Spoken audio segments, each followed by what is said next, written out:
fueling station? Yeah. Oh wow! Usually when I'm running, I'll fuel up, and that way in the morning I can just get in the truck and go. Right. I never even realized that he had his own fueling station. So in that big container is diesel fuel?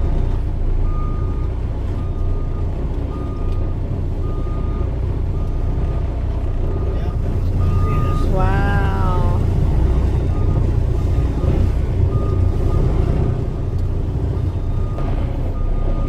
They're in their 80s.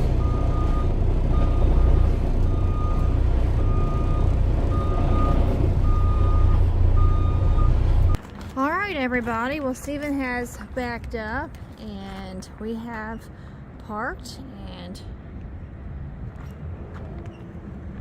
we are ready to call it a day.